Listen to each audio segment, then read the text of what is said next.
something I want to highlight, like asking that better question, right? To get a better, hopefully, answer, right? And it's not easy to do, right? And so coming from that perspective, I really admired hearing, your creative approach, right? Like with the Goldcorp challenge and, trying something that hadn't been done before, right? And it's crazy the impact or the result that we could get when we come off with different biases, right? And approach with different angles. So I really value that about you. That's one reason why I want to bring you on, Rob. But something that I want to stay on here is, you talked about Goldcorp. That must have been really exciting when you guys had the goods in the ground. And I don't even know what that feeling was like. But when the company grew from a market cap of 15 million to 8 billion, that's just wow, like congrats. A question I have for you is, what exactly is a mining entrepreneur, and how could someone become a world-class mining entrepreneur like yourself or Pierre Lassonde or Frank Giestra? How does someone do that? That's a really good question.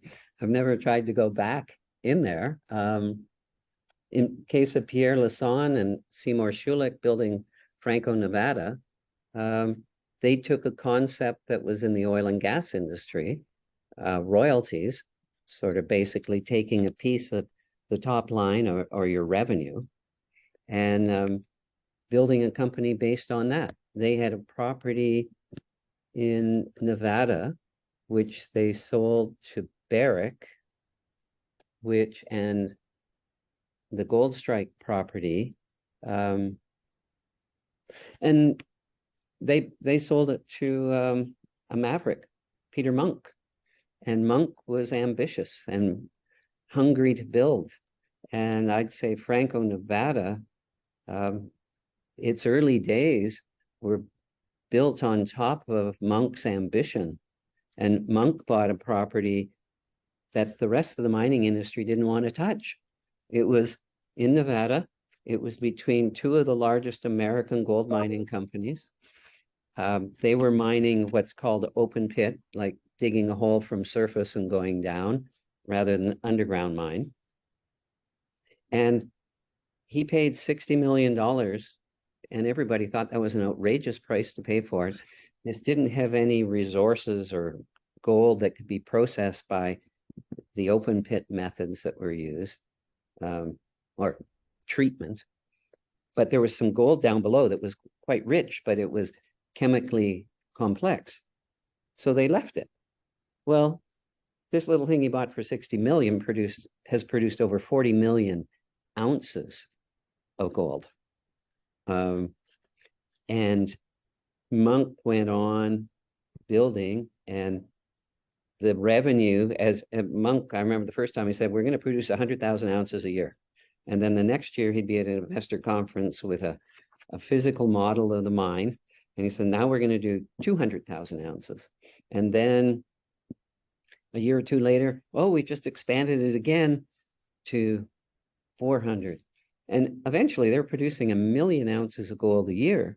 And Franco-Nevada is taking 1 or 2% of the revenue right off the top. And so they built a company that, I remember Pierre telling me, each of their employees was, if you divided the number of employees into their revenue, was generating $3-4 million a year. They had a very small staff. They didn't have to worry about HR or unions or environmental or government or any.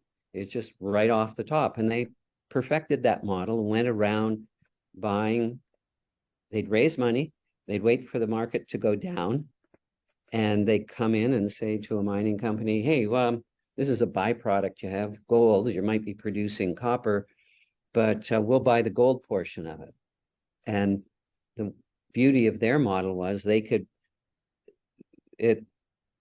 revenue model their piece of the revenue sat there for the entire life of that mine. And most mining projects, when you start it, the estimate of the life is far shorter than what it actually becomes. I mean, you go to Val d'Or or you go to Timmins, their mines have been going there for 100 years. but no one ever thought they'd go that long. I think in the case of Frank Giustra, he was in the brokerage industry first. He financed a lot of mining companies. He's in Vancouver, where there are all sorts of junior startups, and they can have quite explosive growth.